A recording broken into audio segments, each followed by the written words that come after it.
Hi there, I'm Hugh McAloon. I'm one of the Deputy Directors in the Scottish Government, and I'm joined today by Marion McLaughlin. Marion, would you like to introduce yourself? Sure. My name is Marion McLaughlin. I am the manager of the One Stop Shop Aberdeen, which is a service managed by the AAA's, an all autistic led charity. I also volunteer for the Scottish Women's Autism Network and sit on their advisory panel. And a few years ago, I founded and now organise Autistic Pride in Aberdeen as well. So a few different jobs within the autistic community. Yeah, so that's pretty perfect. I had been keen to avoid my contribution to this year's event being just me talking and just kind of reading off a script that we'd prepared in advance. I'm sure it'd been a great script, but I was keen to have more of a conversation. And I was keen to have a conversation to somebody who was really well plugged into the community, and I couldn't think anybody better than Marion, and it's been really good talking to you about this. We were going to do a bit of a reflection on autism, lockdown and how it's affected people with autism, how it's affected some of the organisations you work with, some of the positive changes, as well as obviously the restrictions. And then we were going to spend a bit of time looking forward to the future. I'm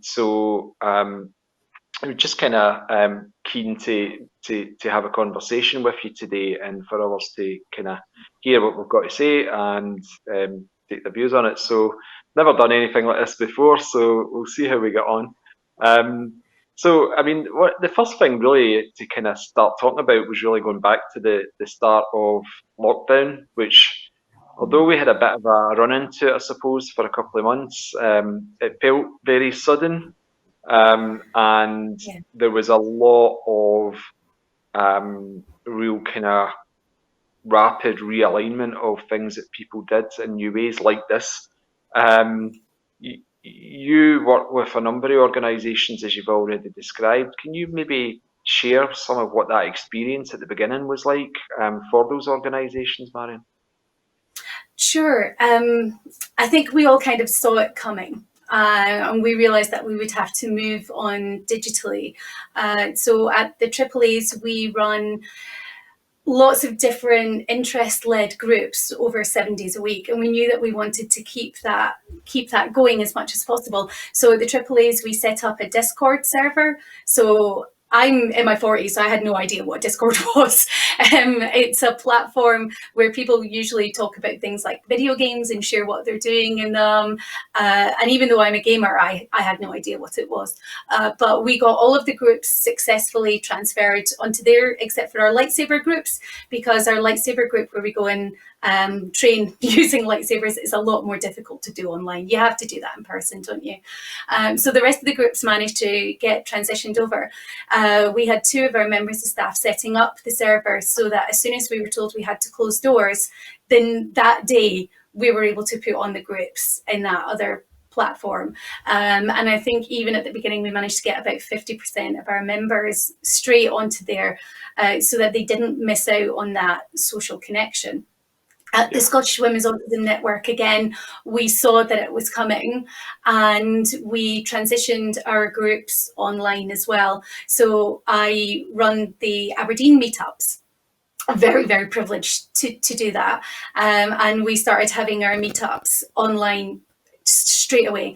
So at the beginning of lockdown, everyone in my household was really poorly.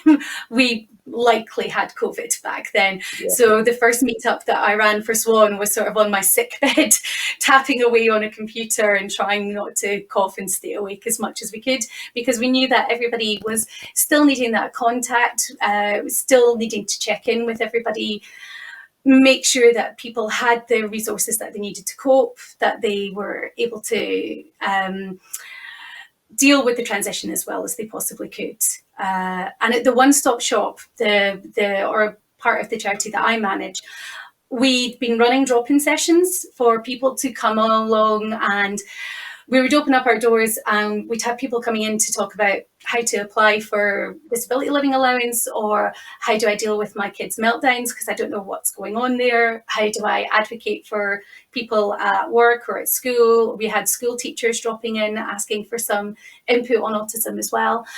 So we had a really varied mix. So we've then moved all of our one-to-one support services online as well. So we didn't drop anything. We were able to meet up with everybody who wanted to meet up, but we just did it digitally instead.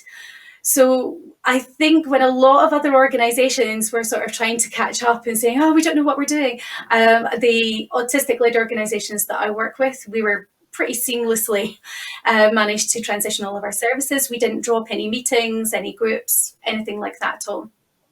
With Autistic Pride, it was a little bit more tricky, because normally what we would do is go out to the park and blow lots of bubbles and have people running around sort of celebrating their autistic identity, and we couldn't obviously do that, so we had to transition that online.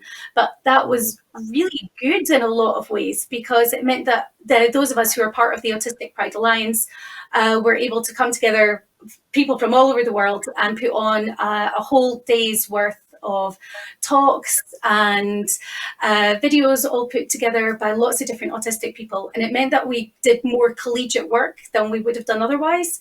So we didn't get to go and run around in the park, but we did get to make lots of other connections into the autistic community. I think that that whole kind of experience of communities expanding feels quite familiar to many of us from this time.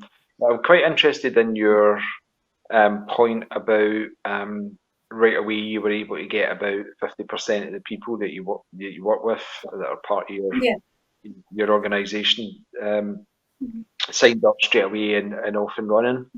And that was probably not atypical. What about the other 50%? Were there particular challenges in reaching some people, and was it possible to overcome them, or were there some people who just didn't engage because it was just not their thing? I think whenever we're trying to make the switch over to digital, there are an awful lot of issues that come in. Some people aren't really very comfortable with technology, and that is quite difficult. So with some of those people, our members of staff, we'd maybe give them a phone call during the week if they were comfortable with that instead. So then they would still get a little bit of contact and a little bit of check-in time with us, so that they didn't feel completely by themselves. With others, we were able to support them getting online eventually. But some people didn't know how long it was going to be. Is it worth setting up an account? Is it whenever it might only be a few weeks? Maybe I'll just leave it and see how we're going.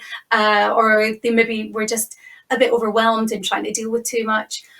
So it really very much depended on the person. And then we also had sort of technology poverty issues as well. So not everybody has a computer at home, not everybody has a smartphone that they were able to use. And we were able to get a lot of people set up with equipment like microphones if they really needed that sort of thing, headsets sometimes. So we were able to use some of our funding to help out with a few people who really needed that help to access the groups. So a variety of different things that we were able to get done. And at the Scottish Women's Autism Network, straight away, Dr. Catriona Stewart set up wellbeing webinars once a week. And I think it was Monday nights to start off with, to sort of check in with people. And again, we had to look at technology, what was going to work best, what platform to use, what was everybody comfortable with, who needed a little bit of extra support. So if anybody wanted to join in with any of the platforms that we're using, we were able to find ways to support those people into them. But it is hard if you're not confident with technology, and then all of a sudden all of your social contact has to be that way. That's really tricky. And I think as well, yeah, for me, I'd already been using Zoom a little bit, so that was fine, but I never really used Teams, and I never used Discord. And there were certainly times when I was trying to use it, and I was really pleased that my son wasn't in the room, because the language coming out of my mouth whenever it wasn't working was not suitable for children. Because whenever you're stressed and you're not able to access technology, it just adds to your stress levels. And if I don't get this tech right, then I'm not going to be able to join in. that gets more stressful too. So yeah, so having a variety of different ways that we could meet with other people has really helped. It's been interesting. I mean, you mentioned Zoom, which is the one everybody talks about. I had never heard of Zoom before lockdown, and I hadn't heard of most of these other things that we're just using every day now. It does feel like, to me anyway, it feels like there's been just this massive, just really rapid forward momentum in the use of this sort of technology. So we're all using technology before, but literally sitting doing your work with a laptop on your knee, and that being the overwhelming majority of people, certainly doing office type work, has been quite a shift. And I guess you've described really well the kind of the process you went through to keep people engaged through the use of this sort of technology. Looking forward, I mean, it's hard to imagine that we won't continue to adopt a lot of this for a lot of things. A lot of this was stuff that maybe we had talked about for a number of years as a way of delivering anything that requires face-to-face contact in a way that's convenient and works for people. But a lot of what you've said about people either being uncomfortable or people having, being technologically excluded and isolated, is it feels it's very much kind of part of what I think we've got to focus on coming out of this. Given your experience working with the people that you've been working with and the groups that you've been working with, where do you think the line sits between continuing with this sort of approach and hopefully post COVID moving back to something that's more physical face to face? Where do you see a hybrid evolving, or do you see us reverting to where we were, or sticking with this? Or what do you see happening? I can definitely see a hybrid because I think that there's going to be an awful lot of anxiety about people getting back out into society, even after we kind of get told that it's safe to do so, if we're all vaccinated, or it becomes less virulent, however it is that we get back into, there's going to be an awful lot of anxiety, and it's going to be another huge, great big change. And I think certainly at the one-stop shop, we will be happy to do face-to-face appointments once it's safe to do so. And that'll be fine. We would want to make sure that all of our staff are comfortable with it, that the environment was set up right, that our service users were comfortable with it too. But we are going to be offering online meetings as well. I mean, one of the benefits of meeting online is that people don't have to travel to your office, so you can set meetings around really whenever it suits you to a greater extent, because you don't have that traveling time. And for some people that really works. So we're not going to suddenly sort of cancel our subscriptions to various different online providers. We're going to keep them up because I think that's just sensible. And especially if you've got people who are still maybe in a shielding category, then we need to keep those lines open. I think we've got some members of the AAAs. Normally, it would only be people who are sort of living in Aberdeen and Aberdeenshire. But we've seen at both the one-stop shop and sort of the AAA's social groups, the interest-led groups, we've had people out with the local area who've been contacting us. So we've actually been at the one-stop shop supporting people who live in England. We've been supporting people who live in other parts of Scotland as well. And I don't want to turn anyone away. They're comfortable using our services, and if we've got the capacity, absolutely, we're going to help anybody who needs it. So we're going to keep that up, and I'm not sure again how long the AAAs will keep the Discord server ongoing, but as long as it's needed, I would suspect so.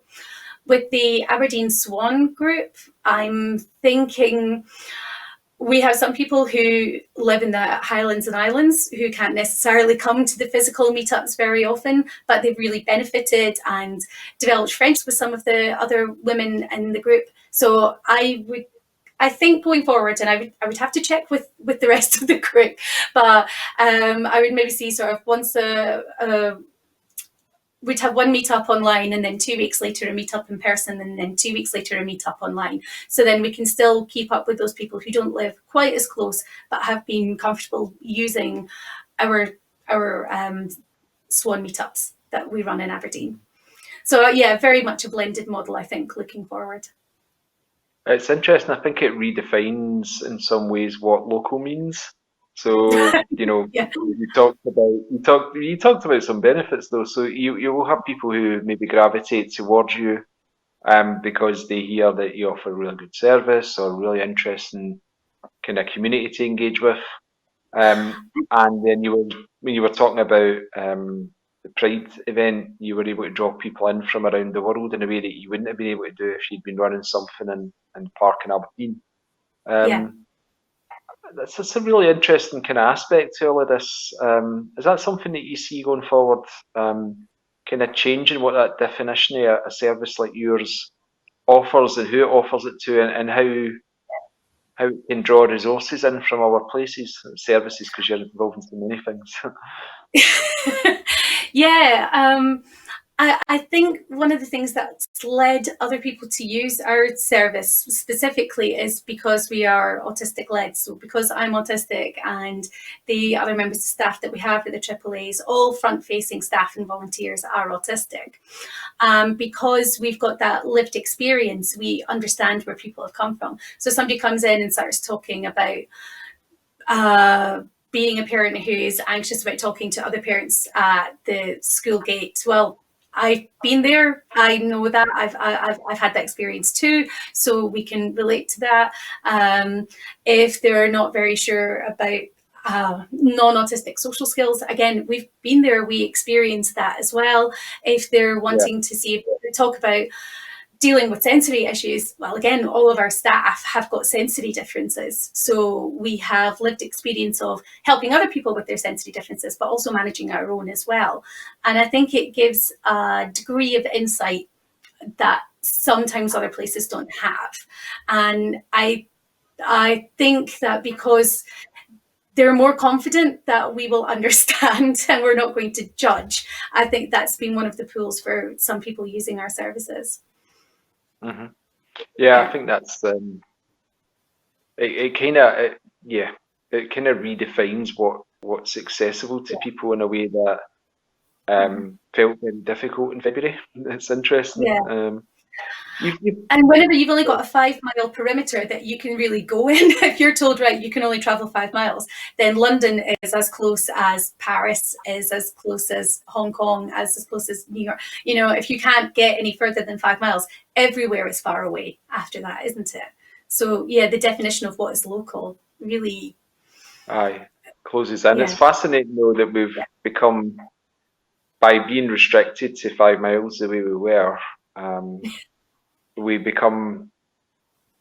I guess we all innovate our way out of it, and we actually become more connected to people around the world, which I find amazing. I've seen and been part of other things like that. So yeah, it's something I guess we wouldn't want to lose, but we certainly wouldn't want to lose that real life physical contact either. So it'll be interesting to see how we go over the next year or two. You've mentioned year or two being post-COVID, I hope.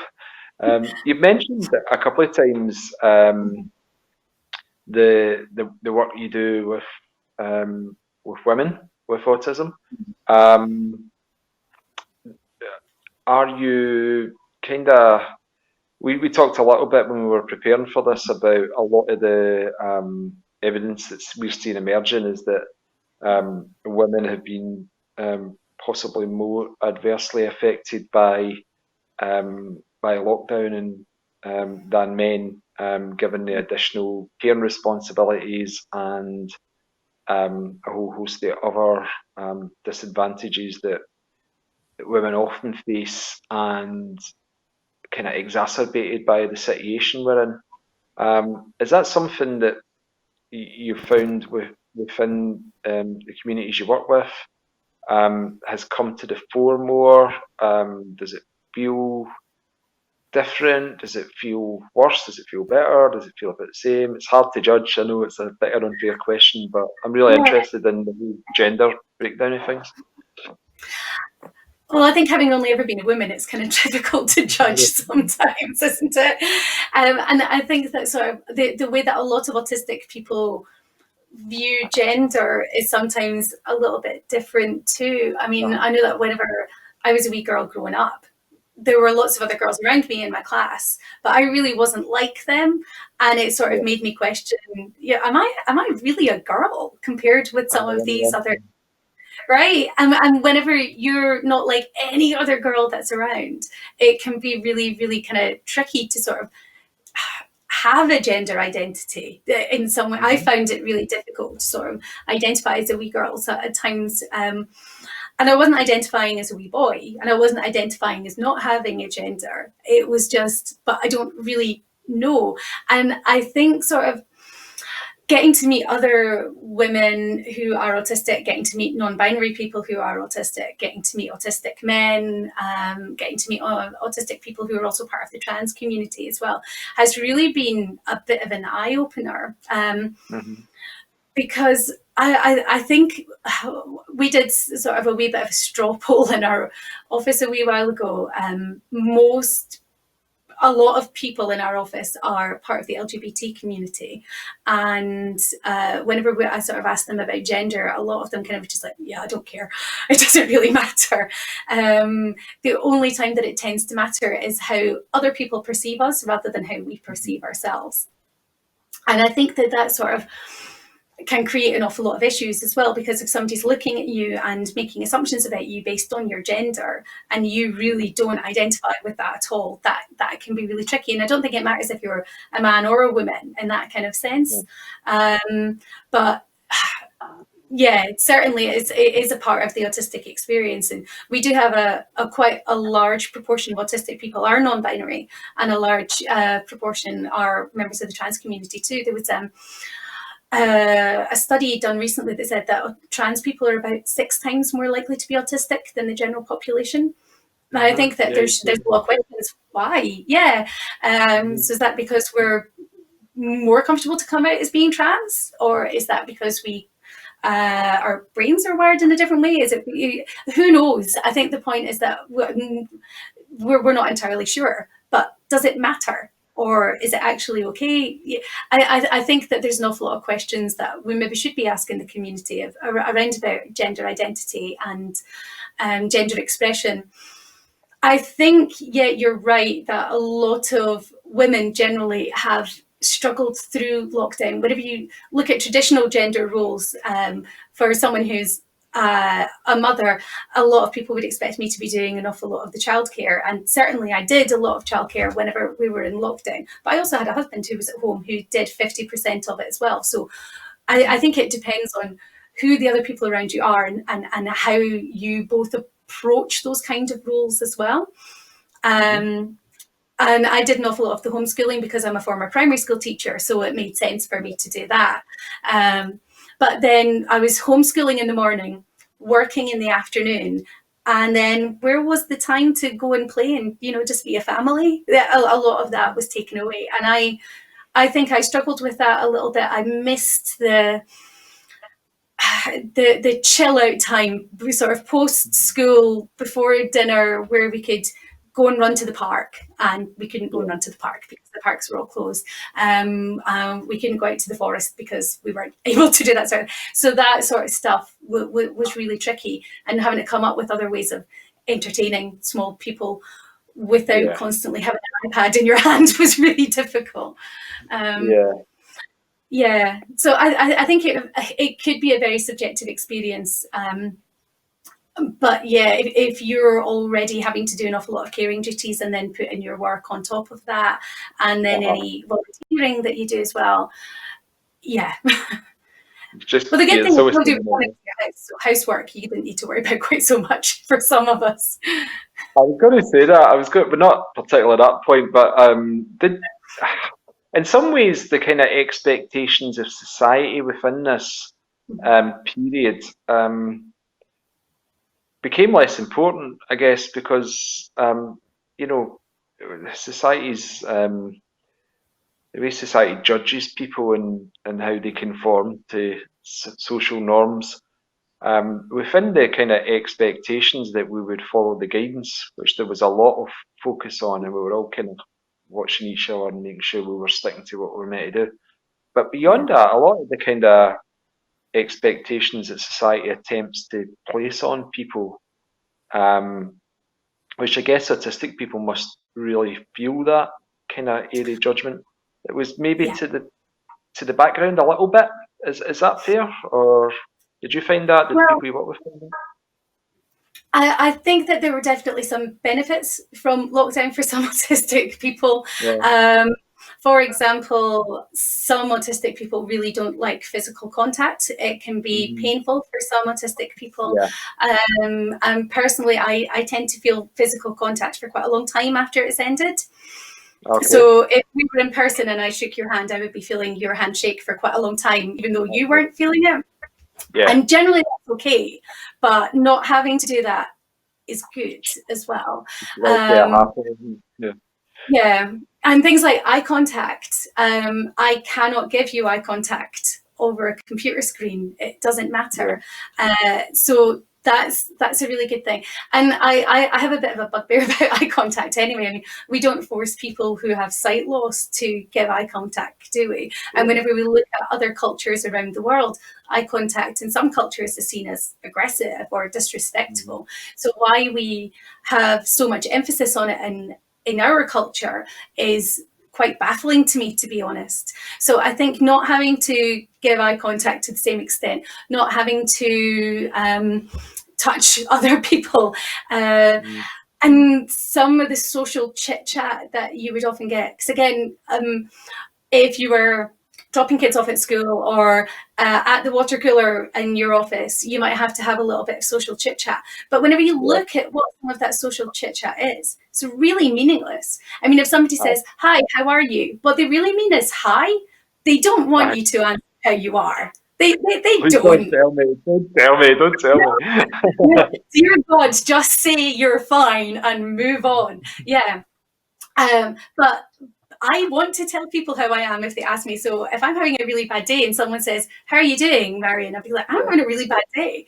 If you don't want to talk about it, that's fine, but you've asked, so I've told you. Yeah, don't ask. If you don't want, and I think sort of autistic social communication, autistic social rules are quite different. So I think that it's allowed us to explore, for a lot of autistic people, it's allowed us to explore what kind of social rules we have and how we use them. So, for example, I got a phone call recently from a dear friend of mine who is autistic. And whenever I picked up the phone, she just launched into the thing that she wanted to speak to me about, which was absolutely fine. I expected her to do it, and I didn't really need to do any of the what one of my colleagues calls it social housekeeping. You know, hi, how are you? Yeah, we didn't do any of that, and that was okay. And then after about a minute, my friend realized that she hadn't done that, and she was like, "Oh, how are you?" And I'm like, I don't care. Just, never mind that. Just tell me what you want. And that was an awful lot easier. So I think having that opportunity to explore the different ways that we do want to socialize is quite useful. And also autistic people, we share personal stories to empathize. So if you tell me that maybe your mother is poorly, and then I talk about maybe my father who's passed away, you know, I'm not trying to trump somebody by doing that. I'm trying to say, do you know what? I've been there and I understand where you're from, and I want to show you some empathy. Whereas a lot of people assume that we are sort of trumping them whenever we do stuff like that. So missing out on that general social chit chat has actually been quite handy in a lot of ways for some of us. But then you do get a lot of autistic people for whom the only social contact they had was maybe saying hi to their neighbour on the way to work and having a wee chat with the checkout person at Sainsbury's. And then not having that was really, really difficult. So we ran an autism acceptance campaign in April, and one of our points that we made was a lot of autistic people, there were a lot of memes going around on the internet saying that, yeah, it's okay, we've been practicing for this for years, we're fine, we're okay. So some of us really weren't, and some of us were really missing that social contact. So I think it sort of led us to think about what kinds of social contact we needed, how often we needed them, and sort of reevaluate how we want to socialise in the future as well. It feels it segues quite nicely into what I know you've got a list of there, but it feels like things are up for grabs. So the way even the way we dress. I mean, I was spent the whole morning today going, well, I put a shirt and tie on because that's how I would have turned up at the conference. And in the end, I've decided not to, as you can see, because it kind of feels like that's not so important now, and it's actually about the quality of the interaction you have with someone. And I think a lot of things, that's just a little trivial thing, of course, but a lot of things have changed, and it kind of feels like if you're being positive and optimistic, and let's do that for a bit, then the future's kind of up for grabs. And it's, I think all of us coming together and working together can create a different sort of future from that period that we left behind in March. Yeah. And it's something that I think a lot of us are keen to explore. And it was certainly something that we were keen to talk about today as we finish off. So it's kind of like, I guess, we talked about a wish list, and I think you've got a long one, but in the time we've got left, I would be really keen to kind of hear your views and the views of some of your colleagues who you've been talking to about what sort of future we should try and shape together if the future really is up for grabs. So go for your life, Marion. I think one of the first things that I would really like to see is sort of a better self-image for autistic people. So co-occurring mental health problems within the autistic community is really, really common. And part of that is down to how autistic people see themselves. And if you look at the narrative that usually gets used around autism, things like deficits and disorder, all these things, whenever you add them up together, can leave somebody feeling really quite down about who they are. And so I really want to see good, visible autistic role models. We have a few already, but I would really like to see an awful lot more. And I think that more autistic-led peer groups would be a really positive step in that direction too. It's something that we've seen at both the Scottish Women's Autism Network and AAA's, that whenever you have that autistic-led peer support, that you can then start to value aspects of yourself that maybe you hadn't done before. So I think that that's a really important step forward too. I'd like to see diagnosis before people hit a crisis point. Currently, in many areas, you have to be showing that you have a significant mental health issue before you will be assessed to see if you're autistic or not. And if you then get a diagnosis of autism at that point, your whole identity can be wrapped up with I'm autistic because I have these problems, rather than seeing those problems as because you've been unsupported autistic. And if you can give yourself some proper supports, then you wouldn't necessarily have some of those issues at the same time. So being able to support different sensory needs, to being able to support different social skills, that kind of thing. And I would really like the diagnostic process to include autistic strengths as well as the areas that we struggle with.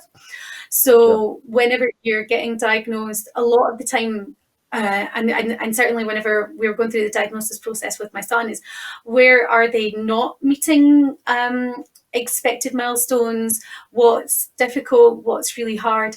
But all the milestones that he exceeded expectations for, the ones that he met before the rest of his peers, those weren't taken into consideration. But that spiky profile is just as much a sign of being autistic whenever you're exceeding expectations as whenever you're not meeting them. So I would like to see more of that included. And I know certainly some members of our local CAMS team does that, but I would like to see that a lot more. I would really like to see quality autistic-led support for after people have been diagnosed. And I would like to see it for parents after their children have been diagnosed. I would like to see it for teenagers after teenagers have been diagnosed too, because currently there is a massive gap there. And teens, more than anybody else, arguably needs that good positive self-image. And for adults as well. we really need to reduce the stigma that goes around with them being autistic. I mean, I'm a professional woman in her 40s. I'm married, homeowner, mother. I have advanced degrees. I've very good level of qualifications, and people still speak slowly to me after they find out that I'm autistic, even though I've been speaking at a really rapid pace and they've been keeping up. So we need to be doing more to reduce the stigma, and that's something that I'm very hopeful that the Understanding Autism campaign will continue to do. Something that we try to do at the One Stop Shop and the AAAs a lot, and I'm hoping that that will support that, but really reframing that narrative around autism. So we don't have social deficits, we have social differences. We don't have sometimes you could argue that some of our sensory differences are have a really negative impact on our life, but we also need to talk about the sensory bliss that we also experience, and talk about ways to support autistic difficulties rather than just accepting them as part of autistic lived experience. Because I don't think that's good enough, actually. We need to be talking about what supports we can put in place. We definitely need good autistic informed mental health services. Because again, one of the things that we hear quite a lot is that somebody who is autistic will go to the doctor and say, I'm really struggling with anxiety, or I'm really struggling with depression. And if they know that that person is autistic, well, that's just part of being autistic. And it's not, having depression and anxiety is not part of the diagnostic process. And that depression and anxiety often comes around because of social isolation, because of the way that we've been treated by society, because of the stigma. So, you know, let's take more steps to be dealing with those and making sure that we're including autistic mental health professionals, because there are plenty of those. So we need to be having research done into the aspects of supporting mental health for autistic people that autistic people want. Traditionally, we don't have researchers coming and saying to us, what research would you like us to do? It tends to be, we think we would like to research this, can you take part in this? We need to have people coming and asking us what kind of research we want done. We need GPs having a much better understanding of autism, because again, whenever a lot of us go to ask to be referred, you can't be autistic because you're a woman, you can't be autistic because you're married, you can't be autistic because you have children. I mean, these are all things that some of our members have told us that they've heard from GPs within the last year. So that's not historical, that's recent.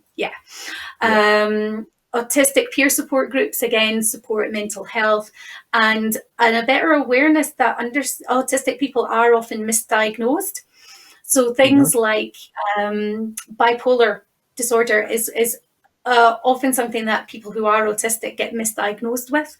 So I think that we need to be more aware that if somebody is presenting bipolar, maybe they are, maybe they're autistic, maybe they're both, because you can have both as well. And having mental health professionals receiving training in autism from autistic people and learning from our lived experience too.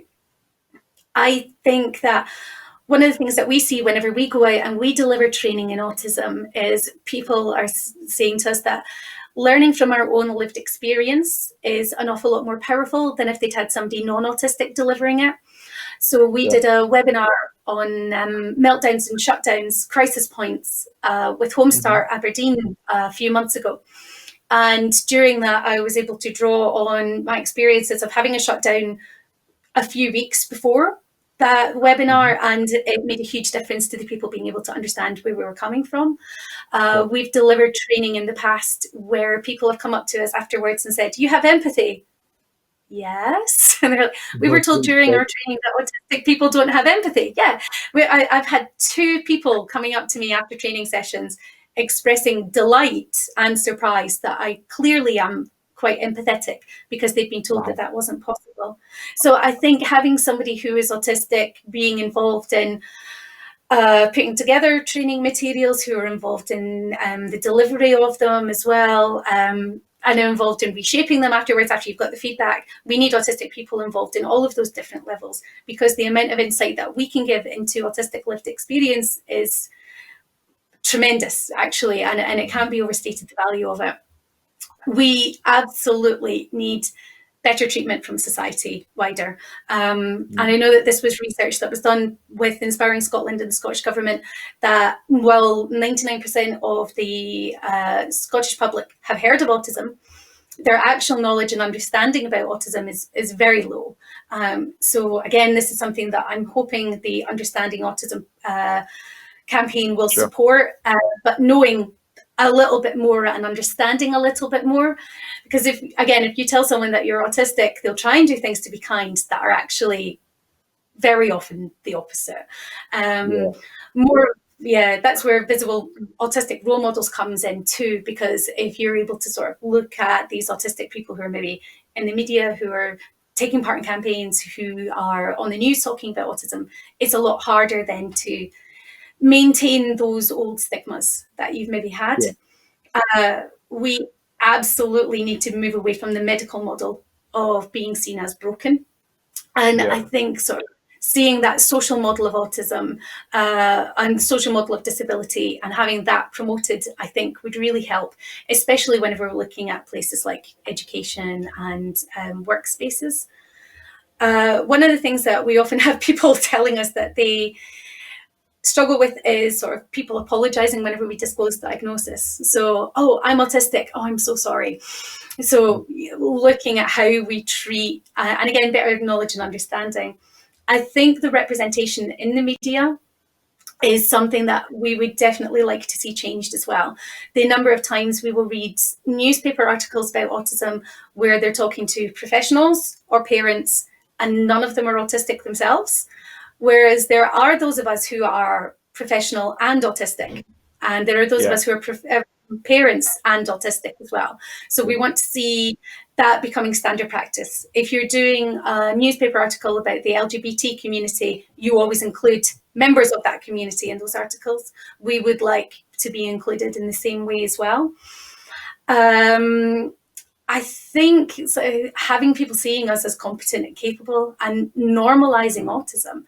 I would really, really like to see stimming normalized, sort of atypical contact normalized, autistic communication normalized. And, well, how do we go about that? I guess that could be seen as difficult, but let's include these things in training. Why don't we talk about these things with school children? Why isn't that part of the curriculum, talking about how different people communicate? We learn about other different cultures. Autistic culture is another one that we can learn about too. And again, for the better treatment in society, I think we should be looking at the therapies that people get offered and banning therapies that are proved not to work or that can cause trauma. Some of those are still legal, and we need to be moving away from those really quickly. Sharing of meltdown videos on social media. A lot of parents and professionals we've seen share videos of autistic people in distress during meltdowns and say that it's done in the name of autism awareness, but it doesn't help us. It continues the stigma. So we want people to understand that and that it's okay to be disabled. I have arthritis and fibromyalgia and I'm autistic. All of these things cause me difficulty at some points in my life, and that's okay. There are ways to move forward with that. And I think the end of my list, although I could go on for several days if we're talking wish lists, I'll try and end it. Our conversation's not going to end, I don't think, today, so don't worry about that.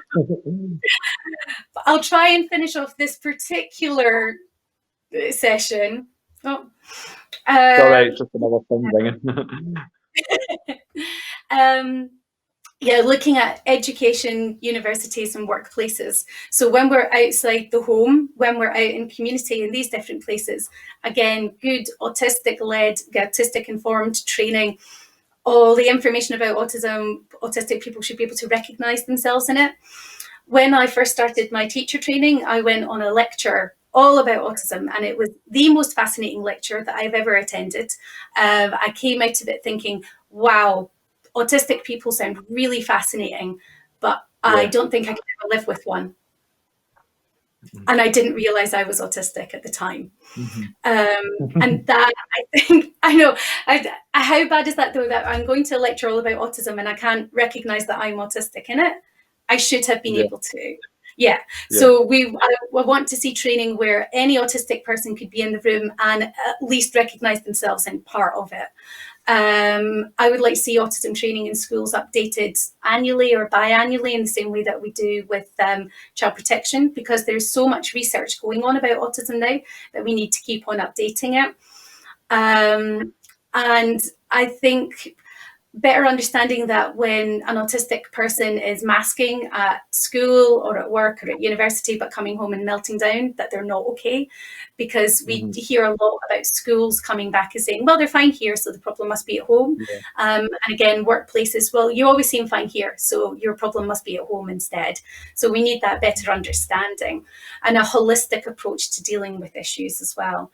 So we know that in some schools they'll use sort of things like ABC forms, so antecedent behavior and then consequence. So what's the thing that happens just before this autistic person has a meltdown or runs out of the classroom?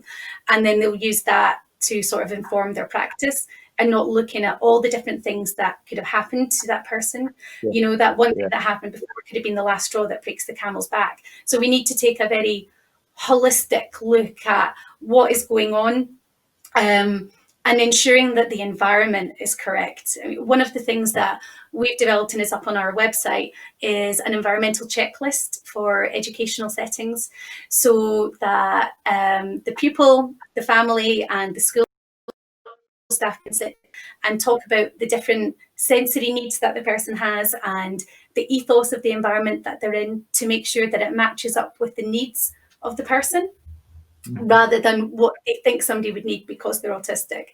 Again, it's one of the things that we've seen an awful lot, is schools saying things like, we put in loads of reasonable adjustments, or workplaces saying, we have loads of reasonable adjustments in place for you, so you should be able to manage. Well, if those reasonable adjustments don't target what actually needs managed, that's very, very different. So it should be targeting individuals rather than targeting a diagnosis. Yeah. And yeah, again, seeing neurodiversity, seeing neurodivergence, seeing autism as part of a curriculum, I think that would be really useful. And again, as a parent, I know that sometimes other pupils have come up and asked me questions about my wee lad whenever we're in the playground, and that's brilliant. I love it. Yeah. Ask away and I will answer all of your questions and try and make sure you still get into school in time. And that's a really nice thing coming up. But how about we're celebrating neurodivergence and celebrating some of the really positive aspects, the good things that autistic pupils bring into schools. And then whenever we're looking at some of the difficulties that they might have, like, okay, if they're having trouble with an open plan area, right, how do we make it not open plan? How do we use a different area in the school instead? So we're looking at problem solving rather than just talking about problems. We need access to good quality advocates whenever we're having issues, because we have a lot of parents tell us that they find it really difficult to do that and to be taken seriously, especially if they're autistic themselves, but not exclusively. And finally, we would say good quality transitions. And I think this is something that lockdown has really brought into quite sharp focus, is how do we transition people from one thing to the next. One of the primary schools that I worked in when I was teaching primary 7, every Wednesday morning from the beginning of the academic year, they and the other pupils who were in the high school's catchment area all went up to the high school and spent the Wednesday morning following the curriculum, following the timetable that they're going to be following whenever they go up. And it meant they had an entire year's worth of experience there. And at the end of the year, I asked those pupils, how are you feeling about going up to high school? And most of them were like, yeah, we know it, it's fine. So they weren't anxious about it at all. So I would really like to see a move away from the 2 weeks up at the big school. 2 days up at the big school, and then that's it. Let's make that transition longer. Let's put extra support into there. Locally, we've had one of the teachers, Ross Patterson at Bridge of Dawn Academy, has been putting up YouTube videos to help support kids who are moving up, and he's worked really closely with his pupils on what kind of information do you need to put up? What kind of information do you think is really important? And then very much following their lead. Ross has done a brilliant job on it. And Vary Shuin, who's a quality improvement officer up here, has been taking 360 photographs of classrooms. Sort of during lockdown, managed to take this camera around loads of schools and take pictures so you can pan around the entire class and see what it looks like. And then the schools were able to put all of these things up onto their websites so that any new pupil could see what they were going to look like. And it was certainly something that my family used a lot. I know lots of other families did too. So making sure that that transition process is as smooth as possible. And that goes whenever somebody's getting a promotion at work, whenever they're getting a new line manager, any kind of transition at all. And for a wish list, that's a start, right? That's a start. I think it feels like a start because it doesn't feel. It doesn't feel like any of that should be impossible. Do you know what I mean? I know that you're kind of coming at this from a place of having lived all these years with these things not being as good as they should be, and that's why that's your list. And you went off and worked this list up. We talked about it. But you know what you're talking about there. It's a bit like I don't know. It's a bit like if you were holding an event in a room and the room wasn't working for everybody, wasn't big enough. You would go and get a bigger room, and it feels a bit like what you're calling for is for the room that is society to be a bit bigger, so that autistic people can come in and be part of it. And why would we not want to do that? So I think this is a conversation between us as a start. I think it's going to go on, but I think for today, it's just been amazing talking to you and just hearing your different perspectives on what we've just been through and what I think if we can get ourselves organised and all work together can move into. And I think you've really set a really interesting agenda that shouldn't be too challenging. I'm sure bits it will be really challenging. We'll probably still be talking about it in 5 years, 10 years time, but it shouldn't be. I mean, most of this is just combating stigma and accessing our human rights. There's nothing that we're not legally entitled to. It's nothing there should sound impossible. So I think this is the start of a conversation. I hope I've never done this sort of thing before, but I hope the people who are watching it can take a few things from it. So first of all, just the kind of amazing insight that you've given us today into first of all the lockdown experience for autistic people, but also just your take on a kind of a different sort of society which is much more inclusive and respectful of autistic people, but also just it'll trigger our conversations, I hope, during the event, because I think others will have similar views. Some people have very different views. That's what's so great about what we're talking about here, which is including all sorts of perspectives, experiences, and preferences for the sort of society we would have. But I'm really grateful to you for taking the time. I think this has been miles better than me droning through a pre-prepared speech, as I knew it would be. So I'm sure that really would have been very interesting. Yeah. I look forward to continuing this conversation with you and with others from the autistic community around Scotland. And I look forward to us working together to make progress in some of those things, because that sounds like the sort of society I'd want to live in. So I think we would all share that. I think we've all got lots to offer, and it's been my general experience that when we have the autistic community working really closely with good allies who treat us as equals and who listen to our lived experiences, we can make really good things happen. And working together is definitely the way. That's the kind of Scotland I would like to see, a really inclusive, collegiate Scotland. Yeah, well, I'm glad to be with you on that. Thank you so much. Thank you.